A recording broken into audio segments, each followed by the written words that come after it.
quite few. Yeah. Gewürz. I think we all went into the Gewürz flight thinking, "Ooh, here we go, right, Gewürz." When was the last time you actually sat down and drank Gewürz? And you end up coming in with slightly lowered expectations of how nice those wines can be. We actually found probably more good wines in that flight. I think we had lots of Riesling, but it was a given that Riesling was going to be strong and good. But yeah, Gewürz gave me a surprise. Likewise, and it's exactly two Gewürztraminer in here, and we chose them for their super balance and for their drinkability and for their expression, because sometimes Gewürz can just be too much. The volume turned up too much on everything. But these came with restraint and actual real beauty and balance. And then, not to forget, spooling back to this morning, really, you asked us what the surprises were. Some outstanding Crémant, because Crémant is such a category that is easily overlooked. There's a lot of run-of-the-mill, perfectly pleasant and correct Crémant, which is like, okay, you get your bubbles, you get your freshness, you get your light body, bang, fine, bam. But we had some Crémants that were actually really beautiful and expressive, very gastronomic wines. That was a surprise. And as you said, expectations were high for Riesling because we know what a noble grape it is and how much it can deliver. And there certainly was most discussion there. These wines just gave us so much, just reinforced what does well in Alsace.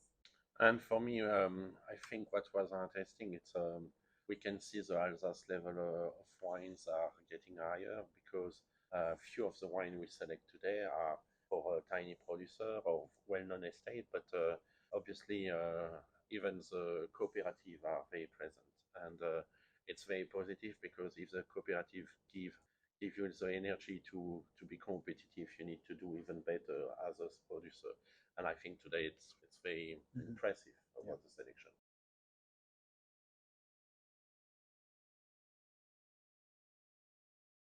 Everybody wants to drink something quite dry, and grape like Gabriel sometime or some of the Riesling are a little bit put on the side because you can expect a little bit of this. But today I think the selection we did will give the pleasure of the people to want to test this wine and to see there are actually wine you can drink at any time of the day.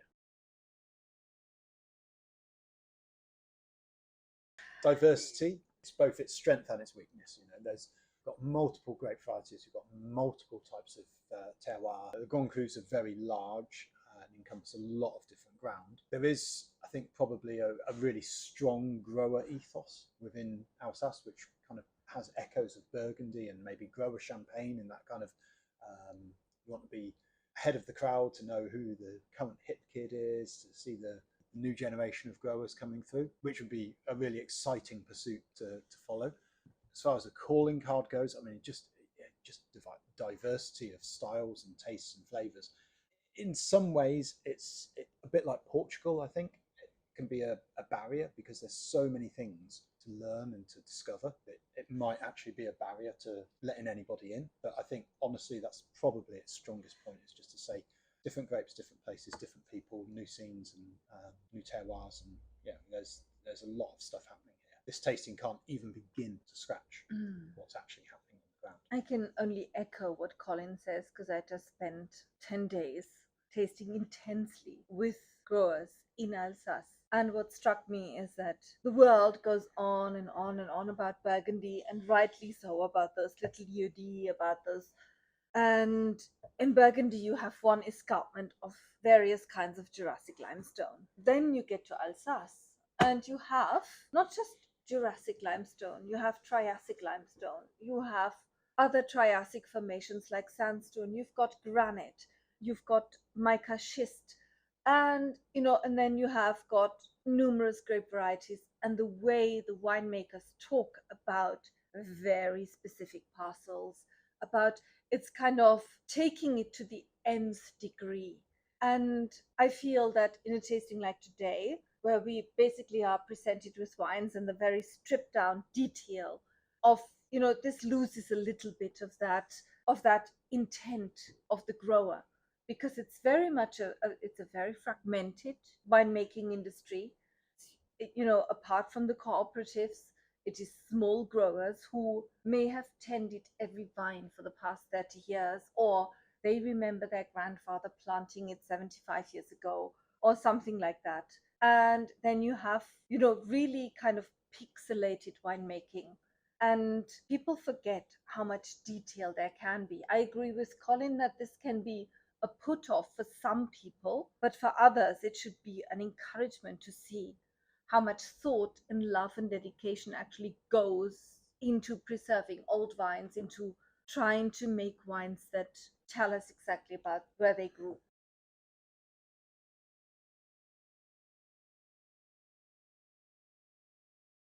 The main trouble with Alsace wines are you need to have good skills to sell them, and it makes the people to need to test them constantly, because the wine styles are so diverse about the grape variety, but also the nature of the soil. That's been, I think, some of those areas, if you need to compare like Burgundy or Rhone Valley, are far more simple to sell in a restaurant. With Alsace, you need to test. You need to know the wines, you need to know your wine list by heart.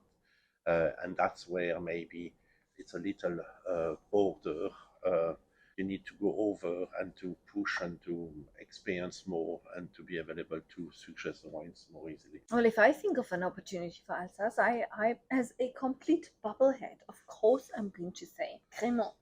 And we tasted some lovely Crémant today. And what I would like to encourage everyone and the general public to do is actually open a bottle of Crémant, of lovely Fils, and have it as an aperitif, but then take it onto the table.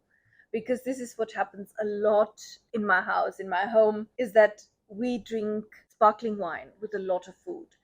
And it is just so underrated. And when you stop looking at sparkling wine as an aperitif and see it as a wine for the table, a lot of Alsace Crémant actually plays in a really serious league, because we had Crémant with a lot of phenolic edge, with texture, with body.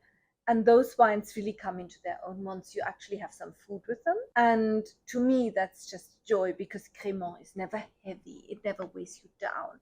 It's always refreshing. It's always kind of enlivening, which is why I drink so much of it. On my side, at Vagabond, we see a lot of people who come through who don't necessarily know a lot about wine, want to discover it and try new things. I think Alsace does a really interesting job in delivering quite obvious and easily perceived flavours, which wine newcomers might latch onto more easily and more readily, and yet still retain a kind of regional style and focus.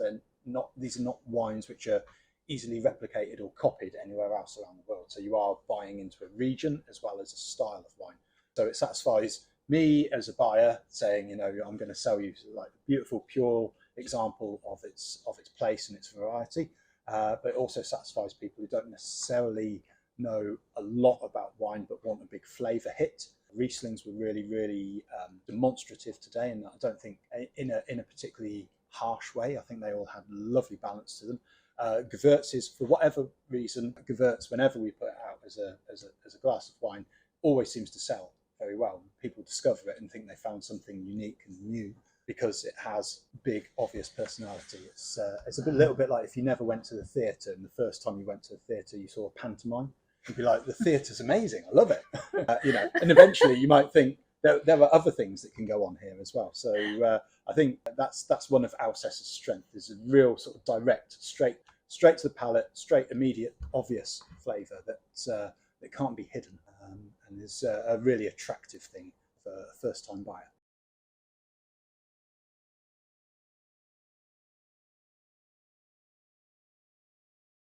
Some might argue the bottle shape thing is always going to be a hindrance because people expect those bottles to, flute shaped bottle to be a sweet wine. It's going to be not to my taste. I don't really know what it is. There's always something otherness about Alsace. I don't think that's something to be afraid of. I think that's something to be embraced. But I do think some kind of modernity in label design would be really helpful.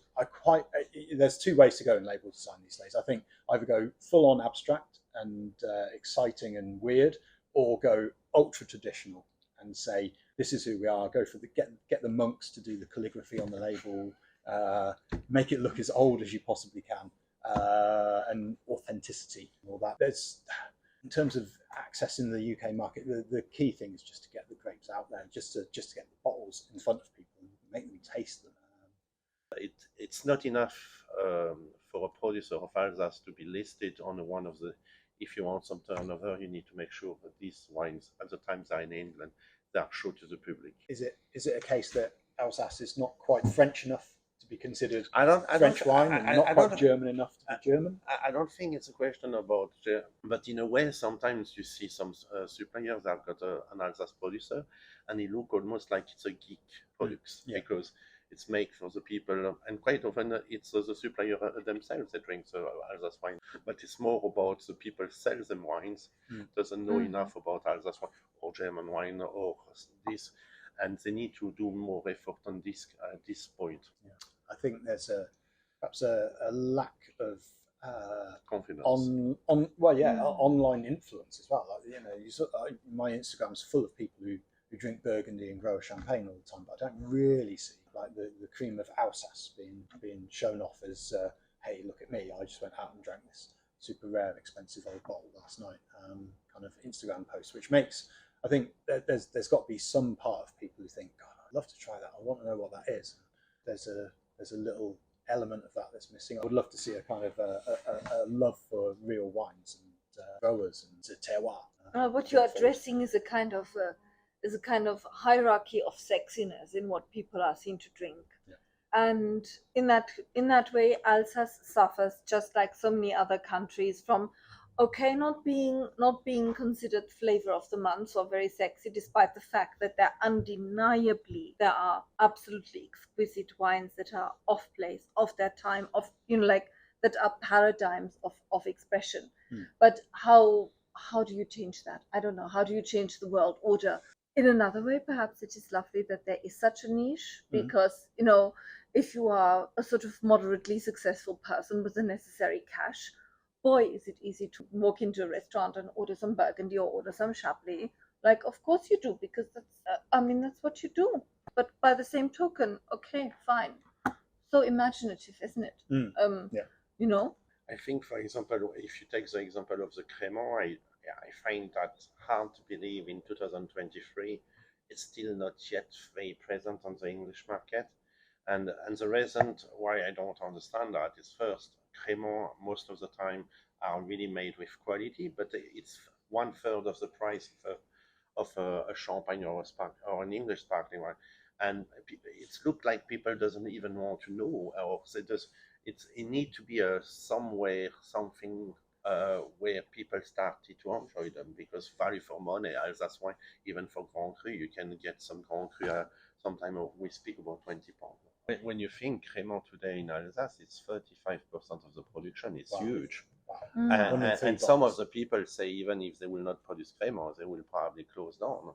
That means it's a huge demand in France at the estate, but not to the English market. That means we go back to the same point. It's about people are selling. It doesn't make the right effort.